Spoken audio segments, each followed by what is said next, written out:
रेनाला खुर्द में गुज़िश्ता दिनों मोमर खातून पर होने वाले तशद्दुद और इसके पोते के अगवा होने का ड्रॉप सीन। डीएसपी सर्कल मियां एहसानुल्लाह और एसएचओ सतकरर राना अरसलान और इनकी पूरी टीम ने जदीद साइंसी बुनियादों पर तफ्तीश करते हुए 14 साला रिजवान को इसकी फूफो के घर फैसलाबाद से बरामद कर लिया।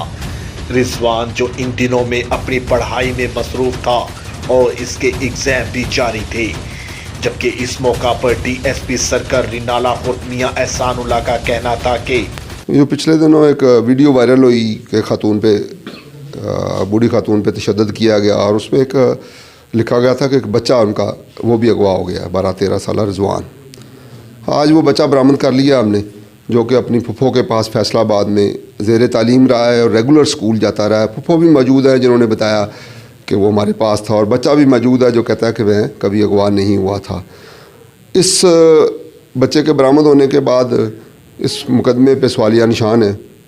बहुत सारी चीज़ें क्लियर हो गई हैं और बहुत सारी क्लियर करने वाली हैं, जो सारी तहकीक तलब हैं कि मुकदमा कि प्लांटेड है या क्या है। सर, जिसने ये वीडियो बनाई उस तक आप पहुंच पाएंगे? किसी हद तक हम उसमें लगे हुए हैं, वो भी इंशाल्लाह क्लियर हो जाएगा। अच्छा, वो जो लोग मार रहे थे वो उसके अजीज थे? अभी तक वो बज़ाहिर यही महसूस होता है कि वो मैनेज करके बनाएगी। सर, नेक्स्ट वो उनके खिलाफ क्या कार्रवाई होगी ये भी बताएं सर। उसमें हमने उसको लैब में भिजवाया हुआ है, फोरेंसिक्स लैब में। जैसे उसका रिजल्ट आएगा उसके मुताबिक नेक्स्ट कानून के मुताबिक कार्रवाई की। वाकया बनाने की जरूरत क्यों पेश है? उनका एक इशू, प्लॉट का एक इशू चल रहा है इसलिए। और ये जो 302 वाले मुद्दई का, इसमें कोई चक्कर नहीं है। जो कहा गया कि जी 302 के जो मुल्ज़मान है वो बयान दिलवाना चाहते थे कि मांझी से मुल्ज़म अपने हक में, ऐसी कोई बात सामने नहीं आ सकती।